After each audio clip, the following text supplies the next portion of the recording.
Your Debezium connector gets OOM-killed every 20 minutes. A developer ran update orders set status equals shipped without a where clause, generating 12 million change events. Debezium buffered them in memory with max.queue.size default 8192, memory spiked to 4 GB, and the container died. Here's exactly why. Welcome to TheCodeForge. Before we dig into that production issue, let's cover Change Data Capture, CDC. CDC works by reading the database's transaction log, like PostgreSQL WAL or MySQL binlog, and converting each change into an event. Tools like Debezium handle this, giving you a stream of changes without modifying your application code. Before CDC, teams pulled tables with select from orders where updated at. That works until your table has 100 rows and you're polling every 5 seconds. The DB spends CPU on repeated full scans, writes slow down, and connection pools exhaust. Here's the difference in code. The polling approach runs a full scan every 5 seconds. CDC outputs a JSON event per change with no select at all. CDC connectors attach to the database's transaction log. In PostgreSQL, that's a logical replication slot. The connector reads the log sequentially, parses each transaction into row-level events, and emits them to a message bus like Kafka. Here's a typical Debezium connector configuration for PostgreSQL. It creates a replication slot named Debezium slot and streams changes to a Kafka topic. Note the max.queue.size and max.batch.size settings. They control memory usage. CDC in production fails in 3 predictable ways. The connector falls behind, and the DB recycles the log. A bulk update floods the queue, causing OOM, or a schema change breaks deserialization of old events. Here's how to monitor replication lag.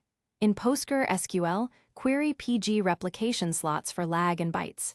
In Kafka, use Kafka consumer groups to check consumer lag. Alert if lag exceeds thresholds. CDC connectors promise at least once delivery by default, meaning duplicates. For non-idempotent consumers, duplicates are a disaster. The solution is to make the consumer idempotent, typically by deduplicating with an event ID.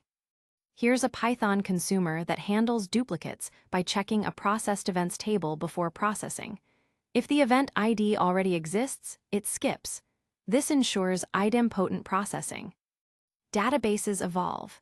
When you add a column, the connector may fail to deserialize old events.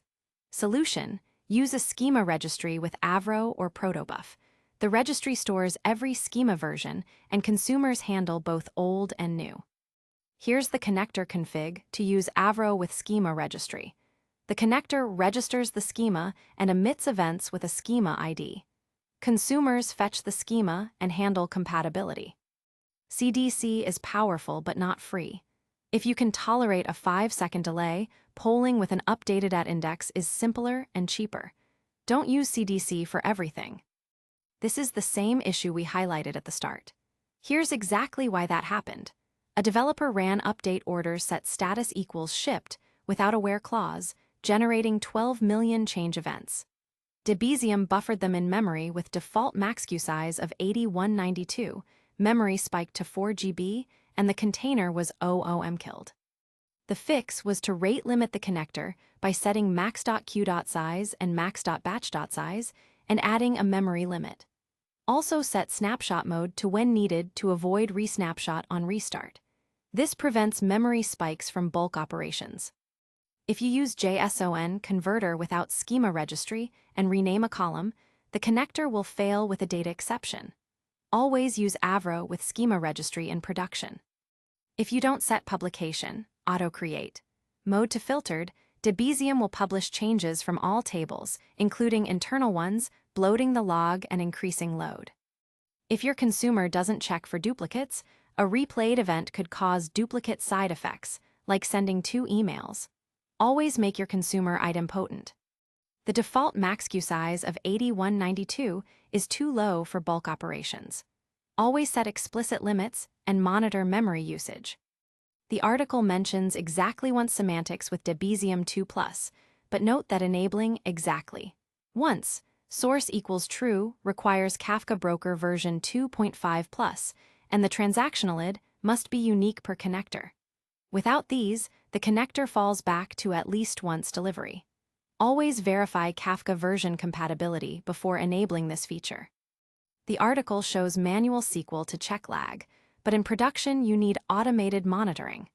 Export replication lag to Prometheus using a PostgreSQL exporter and alert when lag exceeds a threshold, e.g., 1 GB.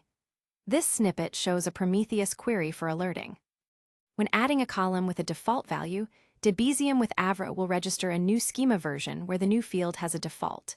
However, if the column is added with not null and no default, old events will have null for that field, which may break consumers expecting a non-null value. Always set schema, name, adjustment, mode equals Avro, and ensure consumer code handles nulls for backward compatibility. To debug OOM issues, first check connector logs for out-of-memory error. Then reduce max.queue.size and increase container memory. Restart the connector and monitor. Let's run through some common interview questions. How does Debezium handle schema changes? Uses Avro with schema registry, registers new version. When to choose CDC over dual writes? CDC guarantees consistency after DB commit, dual writes risk partial writes. What happens if connector crashes after emit but before commit? Event replayed, causing duplicates, make consumer idempotent. And a few frequently asked questions. What is CDC? Captures row-level changes from transaction log, streams to consumers. How is CDC different from triggers? CDC runs outside DB, doesn't affect write performance. What if replication slot is dropped?